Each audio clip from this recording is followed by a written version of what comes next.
buenos días a todos y hoy es un placer especial porque tenemos aquí, como podéis ver, a Carmen Afonso como invitada, que además de una gran científica pues tiene otras muchas virtudes que Luis nos comenta, ¿no?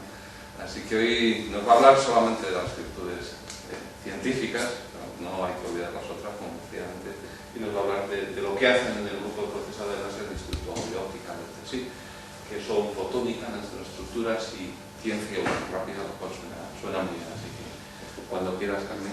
Muchas gracias. El título de la charla viene a ser el título que le hemos dado a nuestra línea de investigación en nuestro último plan de actuación, que como sabéis, pues los planes de actuación hoy día parece que están muy de moda y uno tiene que buscar palabras muy rimbombantes, pero conjuga las tres palabras básicas del trabajo. Entonces, como siempre se me olvida luego poner a la gente, pues lo que hago es ponerla al principio y así no se me olvidan. Digamos que esa es una foto un poco antigua del grupo. Los que figuran aquí a la derecha es el personal en plantilla, algunos conocéis, como a Rosalía Serna o Javier Solís. Estos serían los postdocs, los estudiantes, los colaboradores financiados, porque los no financiados me ocuparían demasiado espacio, es decir, financiados bien porque participamos en proyectos conjuntos, en proyectos bilaterales y obviamente la financiación que viene pues como casi de todos del plan nacional, pero nosotros tenemos una componente importante que proviene del programa Marco y por supuesto de acuerdos bilaterales. Entonces, las tres palabras claves, en realidad, nuestra línea de investigación es fotónica. Fotónica viene a ser como si dijéramos la ciencia de los fotones, más que la ciencia, la tecnología de los fotones, y tiene dos pilares fundamentales que son la ciencia ultrarrápida y las nanoestructuras. Como esta charla se ha planteado un poco de dar una perspectiva global de lo que hacemos, pues voy a dar pinceladas en los distintos temas porque si no, pues en 40 minutos no llego. Entonces, para fijar un poco qué entiendo por la escala de tiempo de la que vamos a hablar, pues si uno pone los tres órdenes de magnitud, los femtos, los picos y los nanos, digamos que la energía del láser, cuando hablamos de medios sólidos, es decir, si interaccionamos un láser con un medio sólido, porque si hablamos de gases, los tiempos se corren un poquito hacia los datos segundos, pero si hablamos de sólidos, la energía del fotón se transfiere al medio a través de una interacción con portadores, ya sean electrones o agujeros, en una escala de tiempos que obviamente depende de cómo es el material, pero está entre los femtos y los picos, más bien cerca de los femtos en el caso de los metales, y en el caso de los dieléctricos vais a ver un ejemplo en el cual también sucede en esa escala, en cientos de femtosegundos. Entonces, una vez hemos generado la excitación de los portadores libres, pues ya esos portadores interaccionan con la red vía interacción portador-fonón y finalmente la red se calienta. Es decir, el producto final casi siempre es una subida de temperatura, pero la subida de temperatura y lo que eso produce depende mucho de la escala de tiempos en las cuales haya tenido el proceso de nuestro interés. Y veréis, voy a mostrar un par de ejemplos de ello. Entonces, me gusta empezar por nuestra historia. Nosotros empezamos como un grupo cuyo objetivo era estudios de cambios de fase en el mismo sentido de lo que podáis estudiar vosotros, para lo que llamamos memorias ópticas, que no son más que los discos ópticos. ¿Qué significa eso? Pues los discos ópticos que usáis para todo no es más que un soporte en el cual, al irradiar con láser, generamos una zona de un tamaño de una micra, bueno, hoy día es menos de una micra, cuyo índice de refracción es distinto del entorno. Para borrarlo, cambiamos las condiciones del láser y volvemos al estado inicial. Y si queremos leerlo, lo que hacemos es barremos un láser y, como ve distintas zonas de índice de refracción, pues una es el 0 y la otra es el 1. Así de sencillo. ¿Pero qué hay detrás de esto? Pues lo normal es que todos los discos ópticos parten de un estado que es el estado cristalino. El disco en sí es una fase cristalina. Si yo quiero cambiar el índice, lo más fácil es hacer un amorfo. ¿Qué tengo que hacer para hacer un amorfo? Pues el cristal es el estado ordenado. Para amorfizar tengo que pasar por el líquido. Es imposible amorfizar en estado sólido. Bueno, no es imposible, pero casi. Luego tengo que, con el láser, calentar por encima la temperatura de fusión y tengo que ir suficientemente rápido para que no se me ordene, porque si no generaría un estado cristalino. Luego, en una escala de temperatura-tiempo, tengo que tener una intensidad que pase por encima de la temperatura de fusión y un tiempo suficientemente corto para que no cristalice. Si quiero hacer la inversa y volver al estado cristalino, es justo al revés. Lo puedo hacer en fases sólidas, simplemente calentando, también puedo pasar por el líquido, pero lo que sí está claro es que le tengo que dar tiempo a los átomos para que se coloquen ordenadamente y generen una fase cristalina. Y si quiero leer, pues lo puedo hacer casi de cualquier manera. Lo único importante es que la intensidad esté suficientemente lejos de cualquiera de las temperaturas de transición. Bien, pues nosotros, el grupo se generó en esta actividad en los años 80 y hemos hecho un montón de trabajos en interacciones o en transformaciones, amorfo, cristal, fases metaestables, etcétera, etcétera. Y el resultado final, más importante quizás, es el que os voy a mostrar aquí. Los discos ópticos funcionan con un láser que tiene un pulso de unos 30 nanosegundos, por eso van tan lentitos, por eso la grabación y la escritura nos cuesta mucho tiempo. Y nosotros pensamos que se podía hacer más rápido. Obviamente en los años 90 todo el mundo decía que, bueno, que jamás iba a haber un láser de femtosegundos en un CD. Hoy día los japoneses ya miran nuestros trabajos y dicen, pues sí, el futuro igual está en usar láseres de femtosegundos en un CD. Pero esto es el futuro, nosotros fuimos visionarios ahí, y esto es una secuencia de escritura y borrado en un medio con pulsos de 30 picosegundos. El estado inicial, el gris, esto es una imagen óptica, de manera que el gris refleja poco, luego es el estado amorfo, mientras que el clarito, como refleja más, es el estado cristalino. Le damos un pulso láser y, como veis, generamos en el centro una zona con un contraste igual que el de fuera, es decir, hemos hecho una fase amorfa. Esta es la reflexión en función del tiempo y, como veis, la reflexión baja. Esto es un cambio de reflexión dinámico con una resolución, en este caso, de un nanosegundo aproximadamente, y como veis es una línea vertical. Cuando medimos esto como resolución, hacemos el cambio de fase en 450 picosegundos. La amorfización, pero la cristalización es igual. Damos otro pulso y, como veis, recuperamos el estado inicial y la reflexión alcanza el nivel inicial. Esto lo repetimos varias veces y eso sería un ciclado típico, una secuencia típica de escritura y borrado en vuestros DVDs, CDs, me da exactamente igual porque todos tienen el mismo material activo. Bien, esto, como veis, es un trabajo del 97 y todavía no hay nadie que haya hecho o que haya mejorado estos resultados. Y de hecho, bueno, se consideraba que era ciencia ficción y es hoy día cuando se está empezando a pensar que, bueno, que el futuro puede estar en esa línea.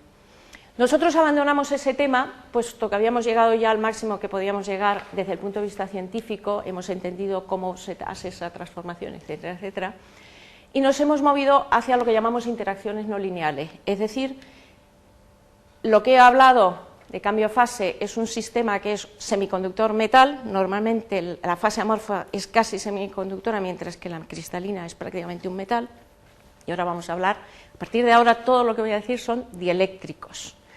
Luego, lo lógico, lo natural, es que en lugar de cambios de fase en sentido estricto, pasemos a estudiar interacciones no lineales, y el objetivo aquí es escribir estructuras, porque se me ha ido, estructuras guiadas. Y con eso, ¿qué quiero decir? Pues si nosotros focalizamos un láser suficientemente corto dentro de un medio dieléctrico, que es lo que está ahí representado por la zona azul, podemos generar estructuras dentro del medio por cambio de fase, pero ya no estamos hablando de amorfocristal, es otra cosa, de manera que esas estructuras puedan conducir la luz. Este sería el modo de salida si inyectamos luz en esa zona transformada, pero podemos hacer cosas quizás más cercanas, como por ejemplo escribir una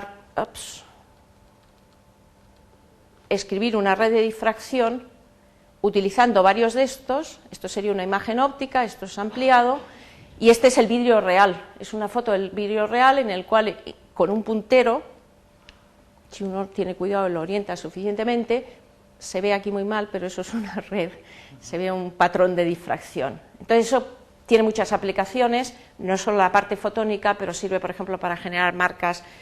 Por ejemplo, la Real Fábrica del Vidrio estaba interesada porque permite generar marcas de calidad que no son visibles, que solamente si uno luego enfoca un láser en unas determinadas condiciones la puede reproducir y de esa manera sirven como marcas de autenticidad, por ejemplo. Pero yendo a la dinámica y habiendo sabido que lo de la ciencia ultra rápida había generado una cierta expectación, pues esto es dinámica, es decir, son imágenes resueltas con aproximadamente la duración del pulso láser, es decir, imágenes resueltas con 100 femtosegundos. Y esto es una secuencia de una irradiación en un vidrio de lo que va pasando a medida que el tiempo va pasando. O sea, como veis, el pulso aproximadamente tiene 100 femtosegundos, esto es la imagen de un medio dieléctrico, es SiO2, es decir, es como si fuera un vidrio. A los 100 femtosegundos, 1,5 picosegundos, 5, 10, etcétera, hasta lo que pasa al final. Como veis, hay una evolución. ¿Qué es lo que estamos viendo aquí?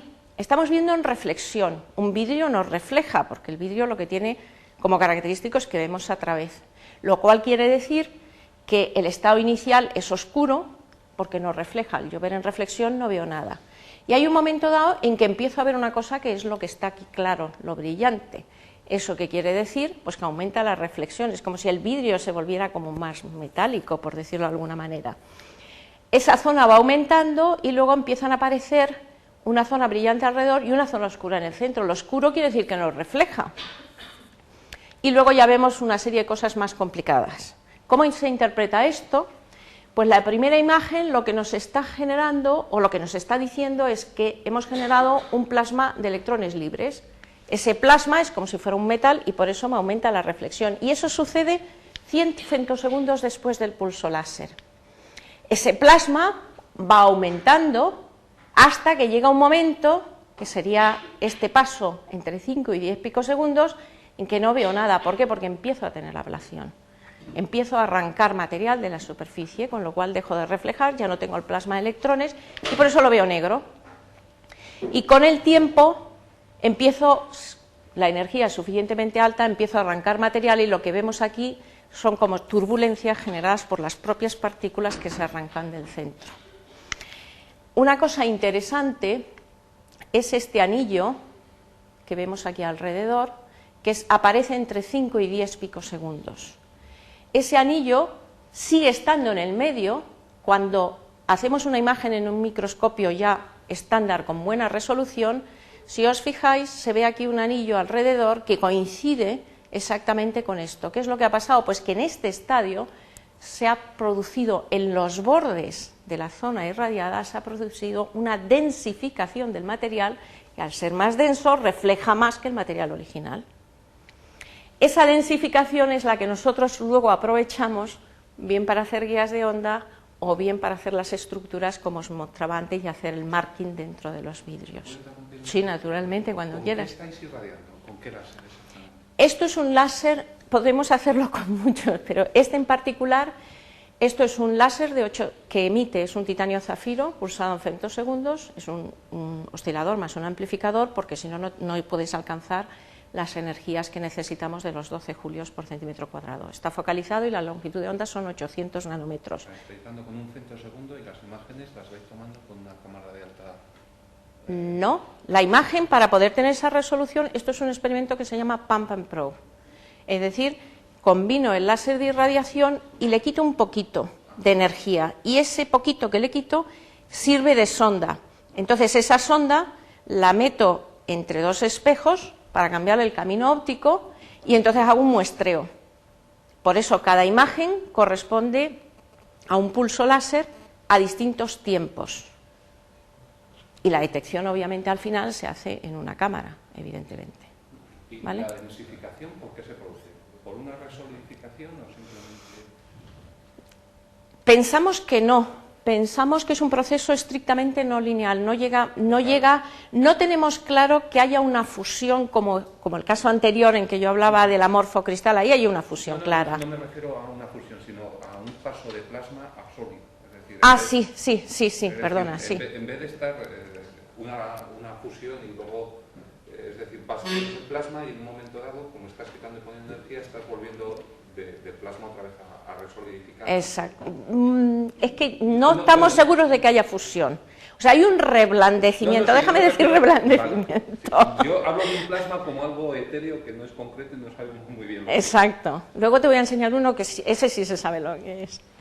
Pero sí, efectivamente, ese es un proceso, no acabamos de saber muy bien qué es, porque no es una fusión como la que teníamos en el caso del amorfocristal que os he mostrado antes. Eso es lo que podáis saber, una fusión, solidificación rápida, clarísimo. En este caso creemos que no llega a haber una fusión, pero evidentemente ese plasma de electrones genera una especie de reblandecimiento que facilita el movimiento y por eso puede haber una densificación, porque obviamente si hay densificación tiene que haber movimiento de los átomos de la red, aunque sea un vidrio.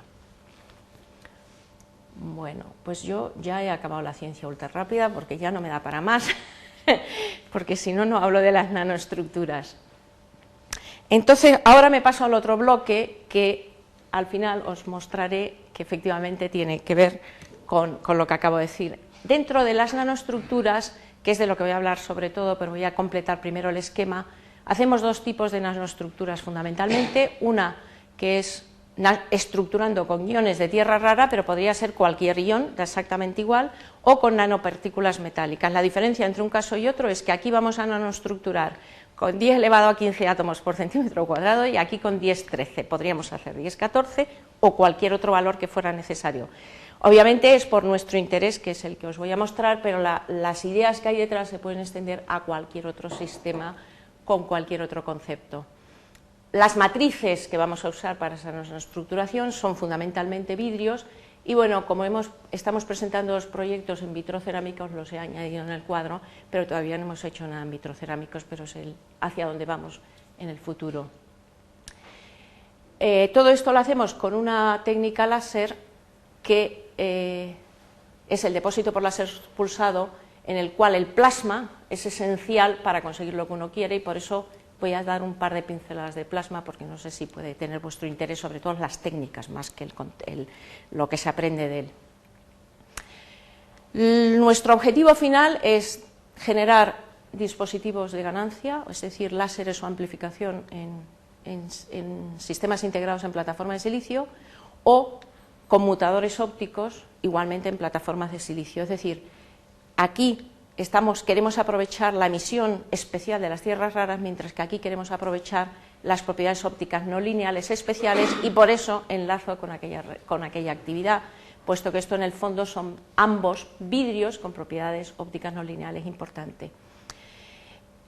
Todo ello se ha soportado por una actividad importante en producción de material masivo, es decir, hacemos el vidrio más masivo, vamos a hacer los vitrocerámicos y luego esos vidrios también los usamos en nuestro sistema en lámina delgada para alimentar toda esta zona. De esa manera estudiamos las diferencias entre lo que es un material masivo y lo que es un material en lámina delgada, que os mostraré que son esencialmente distintos. Bien, todo esto son dispositivos de los que llamamos, digamos, fotónicos.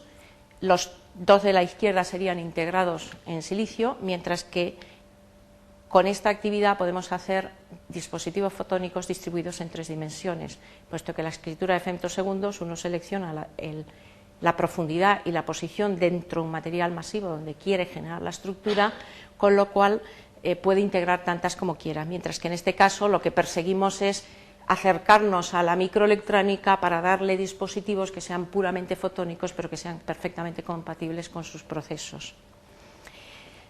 Bien, entonces, solo para explicar esto que es, y luego ya entro en los materiales, que es lo que yo siempre pensé que os interesaría más. Por último, perdón, esto es totalmente nuevo, por eso se me olvida, uno de los proyectos que estamos presentando, además, va a intentar entrar en la fotovoltaica, y la razón os la explicaré al final, y es que la tercera generación de dispositivos fotovoltaicos pues se proponen tanto tierras raras como nanopartículas metálicas para manejar la absorción, y nosotros partimos de una posición totalmente aventajada y por eso hemos pensado que era eficiente aprovechar ese conocimiento. Supongo que todo el mundo sabe lo que es una guía de onda, pero para recordar el concepto, si estamos hablando de dispositivos en plataformas de silicio, pues para poder hacer una guía de ondas sobre silicio tengo que poner una capa de índice de refracción menor, porque la idea de que un material guíe la luz exige que el índice de refracción sea mayor que su entorno. Como el silicio tiene un índice de refracción muy alto, pues lo normal es que se aprovecha el propio SiO2, que se utiliza habitualmente como aislante en los dispositivos, que tiene un índice bajo, luego se pone la capa activa y luego se recubre o no se recubre según se quiera. Esto sería una guía de onda planar, es decir, solo hay confinamiento en la dirección vertical, o bien una acanalada, que tenemos confinamiento vertical y transversal, o bien confinamiento, digamos, simétrico, que serían las estructuras que hacemos en los vidrios, que en lugar de tener un perfil cuadrado, pues tiene un perfil cilíndrico. Bien, el amplificador, cuando hablo de amplificador, es un amplificador totalmente óptico.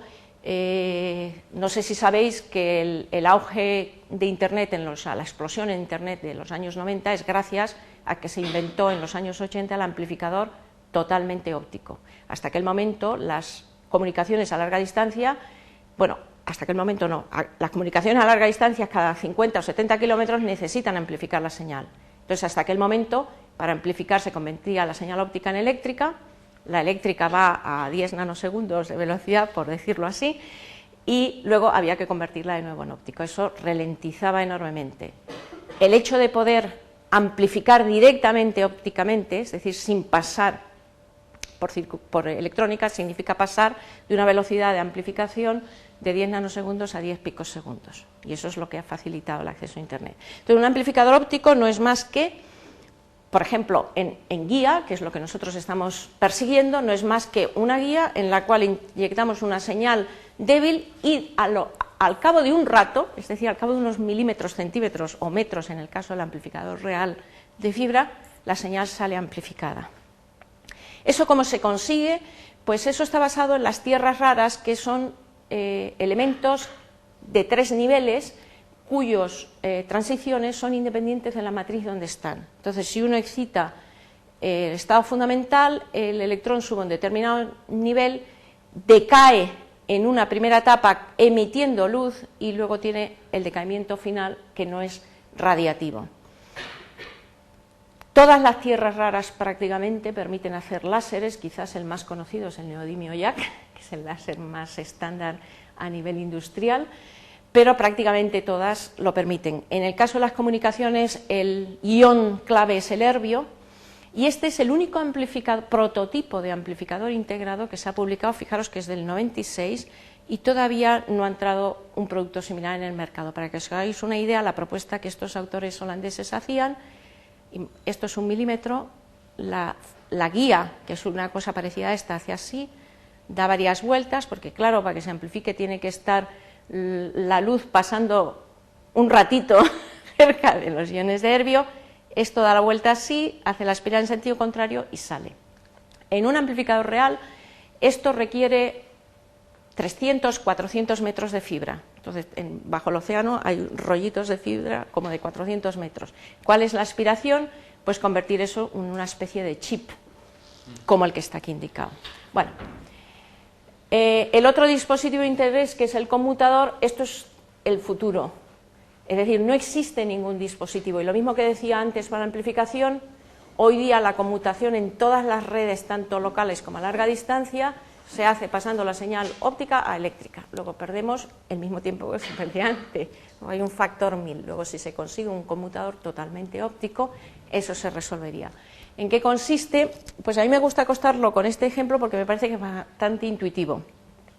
Si uno tiene 2 guías paralelas y estas 2 guías están bien diseñadas, y bien diseñadas significa que su separación y su índice de refracción son tales que los campos evanescentes de las ondas que se propagan solapan, pues lo que ocurre es que al cabo de una determinada longitud, que se calcula en función de la separación y el índice, la luz que viaja en la guía 1 pasa a la guía 2. Y eso es lo que se llama un acoplador direccional.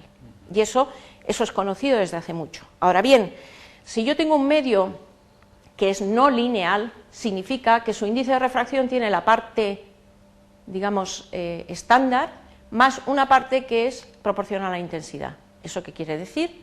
Pues que si yo inyecto mucha intensidad en una guía, ya no están acopladas. Si no están acopladas, significa que este dispositivo, para bajas intensidades, la luz sale por el canal 2, para altas intensidades, la luz sale por el canal 1, es decir, tengo un conmutador. ¿Y cuál es mi tiempo de conmutación? Pues el de la no linealidad, que suelen ser unos pocos picos segundos.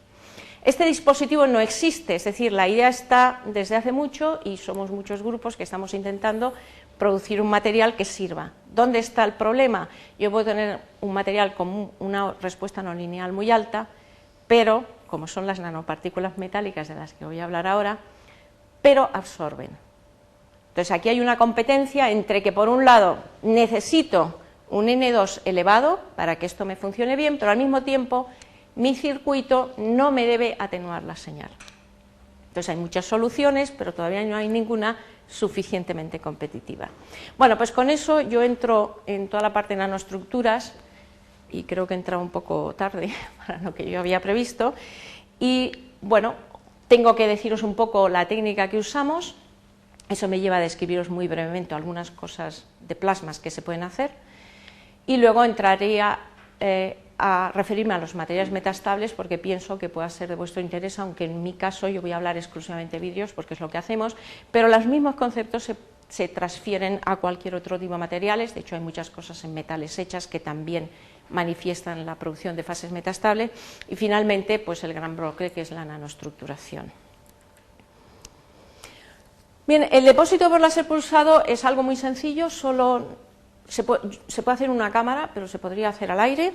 Solo hace falta tener un blanco y un láser. El blanco es el material del cual vamos a arrancar y del cual vamos a producir un material en lámina delgada. Entonces necesito un láser suficientemente potente y se me forma un plasma, y si en su camino le añado un sustrato, pues se me produce una lámina delgada.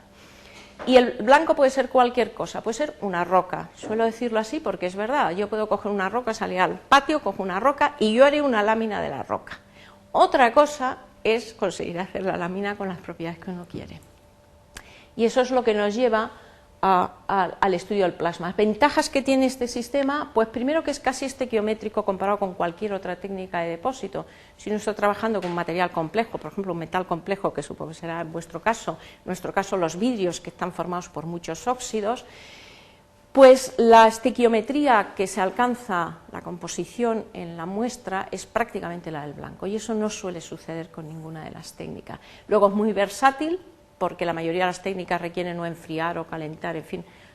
Aquí, como he dicho, podemos poner una roca y siempre haremos una lámina. Y los materiales para los que es óptima, sin duda, los óxidos. No hay ninguna técnica de depósito que permita hacer óxidos complejos de la calidad que se hacen así. En los tribológicos, que no es mi tema, parece ser que también se consiguen muy buenos resultados, como son los carburos y los nitruros, y obviamente permite hacer estructuras artificiales, que es de lo que yo voy a hablar fundamentalmente. Con respecto al plasma, pues ese es el esquema que he mostrado. Lo más inmediato es hacer una imagen del plasma con una cámara CCD, y bueno, pues eso sería un ejemplo de una película en la cual este es el blanco, este es el sustrato. Entonces, si os fijáis, el azul es homogéneo hasta que llega un momento como si chocara con el sustrato y se apaga. Si os fijáis, se acaba deformando. Este es el momento en que se empieza a deformar y parece que va hacia atrás. Y justo antes de ese momento, si nos fijamos en el sustrato, aparece un punto brillante. Bueno, pues todo eso, ¿qué es lo que nos dicen? Se aprende muchas cosas, pero fundamentalmente que lo brillante que parece aquí es que estamos trabajando en energías tan altas que lo que depositamos al mismo tiempo lo arrancamos con el siguiente pulso. Y por eso aparece un plasma, digamos, secundario que proviene del propio material que hemos depositado. Como ese plasma está formado, el que lo veamos es que tiene especies excitadas y electrones, chocan con el que viene y se apaga. Se apaga, ¿qué quiere decir? Se desexcitan las especies. Entonces, todo eso, dicho así, deprisa y corriendo, permite controlar las condiciones para o bien promocionar ese proceso, que puede interesar, o bien eliminarlo, a base de o meter gases o bajar la energía, dependiendo de lo que uno vaya persiguiendo.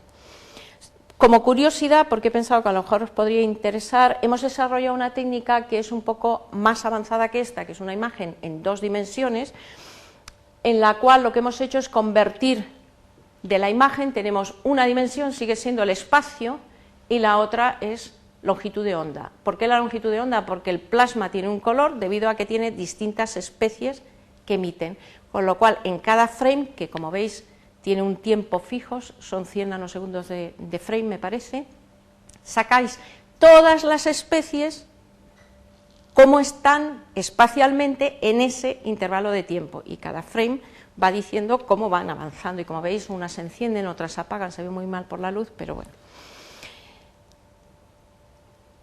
Bueno, entro en el ejemplo que había seleccionado de materiales metaestables, que obviamente tiene que ser un vidrio. En el caso, el sistema que hemos elegido es el niobio. Esto está formado por óxido de niobio, óxido de plomo y óxido de germanio, y este es el diagrama de fases, digamos, que se obtiene si uno coge esos óxidos y los mezcla en un crisol y los calienta. Entonces los puntitos azules son el por qué este vidrio, lo que íbamos persiguiendo, lo que vamos persiguiendo es tener una respuesta óptica no lineal muy alta, y eso se lo da el niobio. Me parece que el óxido de germanio es el formador vitrio, igual que el óxido de silicio, pero es mejor para alcanzar no linealidades, y el plomo es estabilizador. Entonces, claro, nuestro objetivo es poner mucho niobio, pero si uno coge un crisol y funde, pues esto es todo lo que da de sí.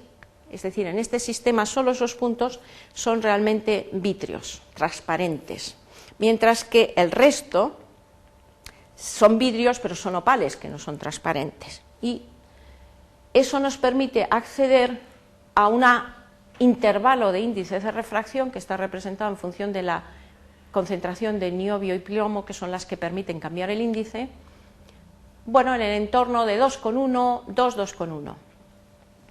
El resto, esos son los opales, esos son desvitrificados, y eso es lo que quiere decir. Es decir, el transparente evidentemente es transparente, el opal, como veis, es como lechoso, y el desvitrificado significa que tengo cristalización de los distintos óxidos. Ahora bien, yo cojo todas las composiciones que veis ahí con puntos naranjas, y sean o no sean transparentes, yo la pongo en mi sistema, las utilizo como blanco, y el resultado es que todas las composiciones son vítreas. Y como veis, el intervalo de índice de refracciones al que puedo alcanzar es enorme. ¿Eso qué quiere decir? Yo tengo un proceso, daros cuenta que es pulsado. Es un proceso pulsado, mi láser dura unos 10 nanosegundos, y el depósito, lo sé por los estudios del plasma, ocurre durante unos 1 a 10 microsegundos. Si calculáis la velocidad de enfriamiento, llegáis a valores que son muy superiores a los que se alcanzan fundiendo en un vidrio y luego vertiendo, que es lo que hacen normalmente los vidrieros. Entonces estamos hablando de velocidades de enfriamiento que son al menos 3 órdenes de magnitud superiores, y por eso yo puedo acceder a zonas del diagrama de fases que con los métodos convencionales no se puede. Esto lo he contado en vídeos, pero cualquier otro material, aleación que queráis, sufre, o digamos que experimenta lo mismo. Lo que pasa es que nosotros perseguimos pues lo que he mostrado ahí, el índice de refracción. Es más, si vamos al índice no lineal, acordaros que el índice no lineal del que nos interesa y que estaba hablando es la parte, digamos, que es proporcional de la intensidad. En vidrio masivo, de nuevo en función de la concentración de plomo y niobio, tengo 2 puntos realmente, porque no tengo un intervalo que yo pueda variar. Sin embargo, en lámina, esos son mis valores. ¿Eso qué quiere decir? Pues que daros cuenta que esto está en el entorno de 10,1, mientras que aquí, que yo no lo puedo acceder en masivo simplemente porque el material no es transparente, en lámina consigo multiplicar 2 órdenes de magnitud. Luego, realmente, con la técnica, yo tengo acceso a unas propiedades, son fases metaestables, pero sobre todo tengo acceso a unas propiedades que no puedo acceder si utilizo métodos convencionales. Bueno, esta es la explicación, es decir, hemos investigado a ver por qué pasa eso, o sea, el por qué lo sabemos, pero qué es lo que causa que tenga esas propiedades especiales, y hemos visto que es que se favorecen estados de oxidación del niobio que no son estables cuando se utilizan las otras técnicas. Bien, y aquí llego a la nanoestructuración de la que he hablado todo el rato. Entonces utilizo la misma técnica, pero lo que hago es poner 2 o 5 blancos, los que me hagan falta. Digamos que nosotros le llamamos alternado, porque realmente lo que hacemos es poner 2 blancos y alternarnos delante del láser. Obviamente, como voy a controlar la secuencia por ordenador, pues puedo hacer la estructura que quiera. El control del proceso lo hemos estimado en 0.6 nanómetros y os voy a enseñar fotos que espero que os convenzan de que efectivamente llegamos a tener esa resolución. Resolución que no significa esa posteriori, es decir, yo calculo las separaciones que soy capaz de diseñar a priori y sé que mi límite está en 0.6. Con eso, pues al ser un proceso alternado, realmente lo que hago son estructuras multicapas del tipo que quiera, es decir, las puedo poner organizadas, pueden ser materiales distintos, pueden ser materiales mezclados, etcétera, etcétera. ¿Cómo funciona? Pues aquí hay una película que si se deja ver, porque a veces me falla. Esto es una imagen de cómo es la cámara por dentro directamente. Estos son los blancos, en este caso tenemos dos que como veis alternan uno respecto a otro. Ahí estamos dando en el blanco de metal. Este es un metal, creo que es oro, por eso es verde, y ahora llega el otro blanco, que es del cual hacemos el dieléctrico, que es rosa, que es el óxido de aluminio amorfo. Y lo que está aquí enfrente, que también gira, aunque no creo que lo veáis muy bien, es el sustrato. Así es como funciona, y la secuencia de pulsos de uno y otro yo lo puedo controlar. Lo mínimo que puedo poner es un pulso, pero a partir de un pulso puedo poner lo que quiera. Bueno, pues eso es una estructura. Creo recordar que esto es plata, son nanopartículas de plata, veis ahí la escala, están separadas aproximadamente 20 nanómetros y ellas tienen aproximadamente 2-3 nanómetros de diámetro. Este es un corte transversal de la estructura que nosotros hemos generado en esta dirección. Cuando la miramos en el plano, pues eso es lo que vemos, y ahí medimos mucho mejor el tamaño de los cristales, y eso sería en 10 nanómetros, y lo que he hecho es cambiar el número de pulsos en el metal. Entonces, como veis, la zona clara es el dieléctrico, es un óxido de aluminio amorfo, por tanto es un elemento ligero y por eso aparece claro, y las zonas oscuras es un metal, en aquel caso es cobre y en este me parece que es plata, y por eso aparecen más oscuras, y como veis, al aumentar el número de pulsos, que es lo que vamos haciendo, pues que las partículas van haciéndose más grandes. Claro, lo primero que uno quiere es controlar, yo no quiero que salgan como ellas quieren. El proceso que se sigue aquí es que ponemos un metal sobre un óxido. La energía superficial del metal es mayor que la del óxido, por tanto el metal según llega, el primero nuclea, algún átomo se queda, pero los siguientes les gusta más estar con el metal que en el óxido, simplemente por diferencia de energía superficial, ¿eh? Y eso hace que se aglomeren y se formen gotas en superficie, y de esa manera crecen las partículas en la superficie. ¿Podemos controlarlo? Pues un poquito sí. ¿Y ahora por qué se ha puesto? Este es un ejemplo distinto en el cual este sería parecido a lo que he enseñado antes y como veis, aquí parecen partículas más o menos redondas y aquí parecen ya como latiguillos o gusanillos sobre una superficie. Eso lo hemos conseguido variando la presión del gas y la razón es que el gas reduce la movilidad. Luego, si los átomos que llegan no pueden ir tan lejos como iban antes, pues se tienen que quedar más cerca y eso hace que las estructuras sean menos volumétricas, sean más superficiales y se alargan. Aquí tenéis el ejemplo, esta es la mismo material con el mismo número de átomos, que era lo que os decía antes, 10 elevado a 15 aproximadamente átomos por capa.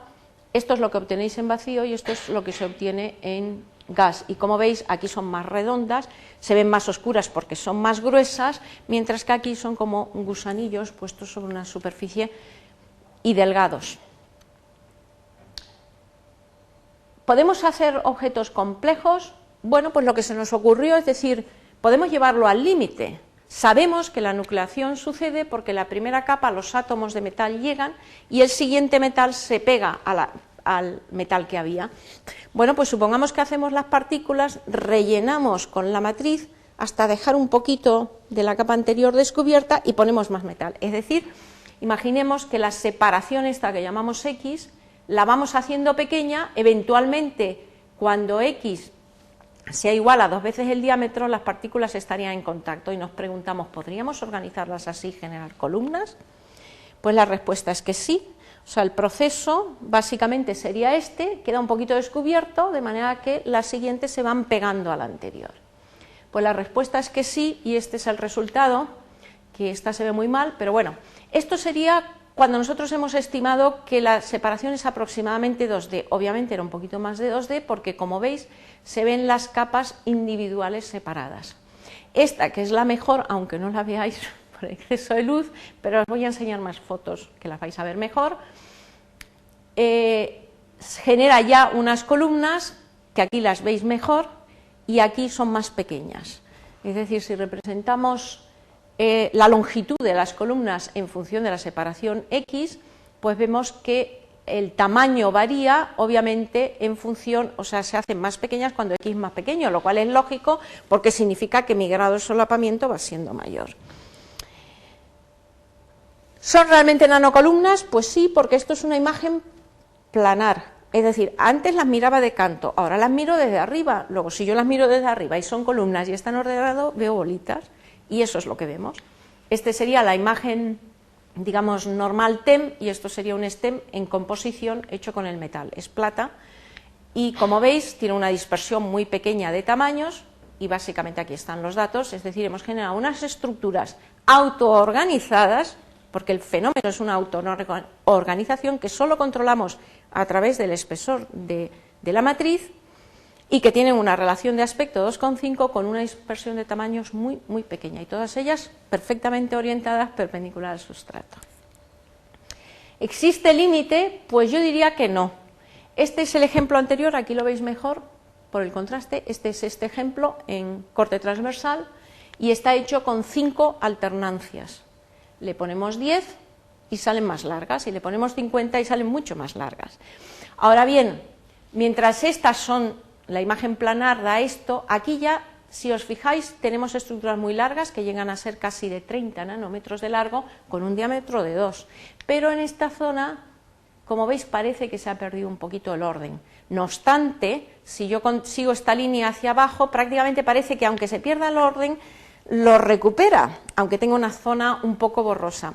Pensamos que esta estructura fue hecha digamos, en esta configuración, mientras que para que sea más estable tendríamos que solapar. Ahí es como yo puedo definir mi límite, porque obviamente estoy hablando de los 0,6 nanómetros que dije al principio, es decir, una variación de 0,6 nanómetros me hace perder el orden. ¿Cómo calculo los 0,6 nanómetros? Yo lo que calculo es el tiempo. Mido muy bien con una sonda óptica dentro del sistema el tiempo que necesito para alcanzar un determinado espesor y luego mi unidad es el segundo. Entonces, esa pérdida es exclusivamente debido al tiempo. ¿Cómo? Me quedan 5 minutos. Pues acabo con esto, sí, entonces voy bien. El último ejemplo que quería poner es que esta estructuración, que por un lado permite hacer materiales nobles con nuevas propiedades, etcétera, etcétera, además es una técnica fantástica para estudiar mecanismos o procesos nuevos en la escala nanométrica. Este es un ejemplo, es un experimento que me resulta, vamos, que a mí nos ha gustado mucho y que creo que muestra un poco el potencial que tiene esta estructuración. No he hablado nada de propiedades ópticas porque supuse que a lo mejor no nos interesaba mucho, pero aquí no me queda más remedio que decirlo. Cuando uno pone nanopartículas metálicas en un medio dieléctrico, el medio dieléctrico no tiene absorción en el visible normalmente. Al poner una partícula metálica aparece lo que se llama la resonancia del plasmón de superficie. Luego esto es la absorción en función de longitud de onda típico de la plata. La plata pues tiene una absorción en torno a 400-500 y por eso está coloreada. Si hacemos lo mismo, eso quiere decir que yo puedo excitar la plata resonante con una longitud de onda típica de un láser, que es el 488, la excito y genero una alteración del campo eléctrico alrededor de la partícula. Si yo quisiera el cobalto por alguna razón, pues lo tengo muy crudo, porque el plasmón del cobalto está en el ultravioleta, lo cual quiere decir que a las longitudes de onda del visible al cobalto no le hago absolutamente nada. La pregunta es, ¿podría yo excitar el cobalto a través de la plata? Es decir, ¿podría irlos acercando de manera que yo le ponga la energía a la plata y la plata se la transfiera al cobalto? Y la respuesta es que sí. Y esto es lo único parecido a propiedades mecánicas que hemos hecho. Entonces hicimos un sistema mixto en el cual combinamos partículas de plata, que son las grandes, y partículas de cobalto, que son las pequeñas. Y lo que hicimos es jugar, o sea, son pares de capas asociados y jugamos con la distancia. Esas son las fotos de las 4 muestras que estudiamos, en las cuales, como veis, la separación va de 4 a 8 nanómetros. Y lo que hicimos fue estudiar el scattering Raman, que se asocia con las vibraciones que se excitan en las partículas. Entonces, si usamos la luz del color que he dicho antes para excitar el cobalto, pues este es el scattering Raman, en función de la frecuencia, no pasa absolutamente nada, no hay ninguna señal. Si hacemos lo mismo en la plata, como veis, hay un pico que corresponde a la frecuencia propia de vibración de las partículas de plata y que es conocido. Cuando acercamos las dos, empieza a aparecer una zona, digamos, el espectro cambia y aquí empieza a aparecer algo que cuando la acercamos más, claramente se manifiesta a través de un pico, lo cual nos está diciendo, porque ese pico es conocido, que son las vibraciones del cobalto, que se consigue medir excitando, obviamente, a la longitud de onda del ultravioleta. Luego, ¿qué es lo que hemos hecho? Nosotros hemos excitado la plata se ha puesto a vibrar, esa vibración se la ha transmitido al cobalto que está al lado porque está en su campo cercano y el cobalto se ha puesto a vibrar. ¿Eso qué quiere decir? Nosotros hemos estudiado este sistema por nuestro propio interés, pero por un lado nos permite determinar cuáles son las separaciones en las cuales las interacciones o transferencias de energías tienen lugar y nos permite descubrir o diseñar sistemas que yo quiero excitar y que por mis medios habituales no lo puedo excitar. Bueno, entonces me paso las tierras raras, porque hacemos lo mismo con las tierras raras, bueno, solo este ejemplo. O sea, las tierras raras que enlaza con los dispositivos de ganancia que he dicho al principio, una vez os he convencido que controlo muy bien la separación, ahora os digo, ahora pongo iones en lugar de nanopartículas, pero no os puedo enseñar fotos. No os puedo enseñar fotos porque tengo 100 átomos, vamos, 2 órdenes de magnitud menos, es decir, por capa voy a poner 10 elevado a 13, luego eso no se puede formar imagen. Entonces, para aumentar la absorción de los iones de herbio se suele utilizar el iterbio, porque el iterbio le transfiere la energía al herbio eficientemente. Eso nos lleva a que la intensidad de emisión en infrarrojo, en función de la separación de herbio-iterbio, como veis, esto es cuando están en la misma capa y cuando están un poquito separados, pues es un poquito más eficiente. Pero cuando uno mira esta estructura dice, pero esta estructura es totalmente asimétrica, ¿no debería yo tener un iterbio a cada lado? Entonces hicimos el bocadillo y el punto de emisión se nos sube ahí, es decir, multiplicamos por un factor 5. Luego está claro que uno puede pensar cómo estructurar las cosas para optimizar el proceso que va persiguiendo. Y bueno, la parte solar, esto es el espectro solar, simplemente no hemos hecho todavía nada, es uno de los proyectos que vamos a presentar. El rojo es lo que realmente llega a la superficie y esto es lo que realmente la célula absorbe. Entonces todo lo rojo que nos quede fuera del azul es energía que no estamos aprovechando. Bueno, pues con tierras raras podemos aprovechar toda esta parte. Y con nanopartículas metálicas podemos intentar aprovechar esta parte. Entonces, de manera totalmente natural, hemos pensado que lo que no nos sirve para los láseres, por ejemplo, nos vale para este proceso, que es un proceso inverso, que en el caso de un láser a 1,5 es una pérdida, es un detrimento. Luego hemos llegado a la conclusión de que el material que nos sirve para una cosa no sirve para el otro, con lo cual optimizamos nuestro trabajo. Bueno, pues con eso termino. Entonces espero haberos convencido de que el láser sirve para muchas cosas. Por un lado es un medio eficaz para procesar materiales, yo me he centrado en vidrios, pero obviamente hay muchísimo trabajo hecho en metales, en recubrimientos especiales, pero también es un arma, es un instrumento esencial para estudiar dinámica, ya sea en escala femtosegundos, pero en nanosegundos se hacen muchísimas cosas y se aprende muchísimo del proceso. Y también espero haberos convencido que es un medio eficaz para nanoestructurar, y ese es el ejemplo en alta resolución de la plata y el cobalto aquí debajo pequeño. Por un lado produce nuevos materiales o propiedades, depende de cómo lo queráis enfocar, pero por otro lado también permite producir o evitar, dependiendo de lo que uno persiga, fenómenos de transferencia. Y con eso, pues muchas gracias por vuestra atención. Muchas gracias. Tenemos tiempo para algunas preguntas, si os animáis. Si no, yo tengo unas cuantas.